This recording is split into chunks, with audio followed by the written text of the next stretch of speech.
সুমির রান্নাঘরে সকলের আবারও স্বাগত জানাই। আজকে ঈদ স্পেশাল আরও একটা রেসিপি নিয়ে চলে এসেছি, সেটা হচ্ছে ফিরনি। সবাই খেয়ে থাকেন, রেস্টুরেন্টে গিয়ে বা মিষ্টির দোকানেও এখন রাখছে, পাওয়া যায়। চলুন তাহলে ঘরে কিভাবে আমি তৈরি করি সেটা দেখে নিন।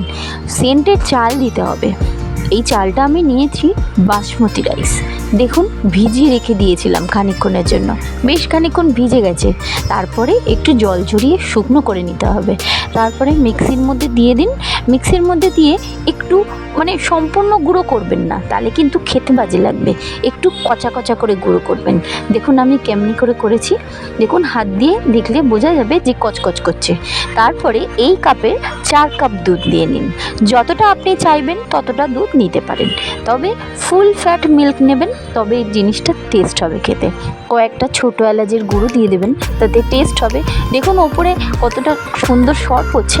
আস্তে আস্তে সরগুলোকেও কিন্তু টেনে টেনে এর দুধের মধ্যে দিয়ে মিলিয়ে দিতে হবে। তারপরে ছোটো এলাচের গুঁড়ো দিয়ে জিনিসটাকে ভালো করে নাড়াচাড়া করে নিতে হবে। তারপরে এই চালের গুঁড়োগুলি ভালো করে দিয়ে দিলাম। এই দেওয়ার সঙ্গে সঙ্গে কিন্তু আস্তে আস্তে নাড়তে থাকবেন, না হলে কিন্তু তলা লেগে যাওয়ার চান্স আছে।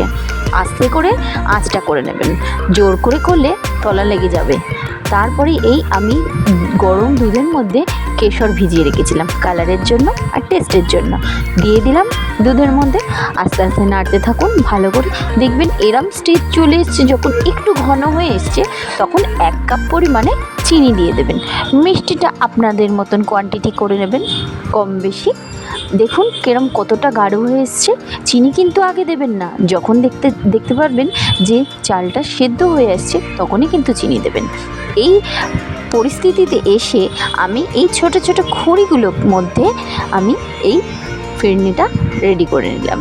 সাজিয়ে দিলাম ছোট ছোট কাজু বাদামের সঙ্গে, কাঠবাদামের সঙ্গে, আর ওপরে কিছুটা কেশর সাজিয়ে দিলাম। দেখুন কতটা সুন্দর লাগছে।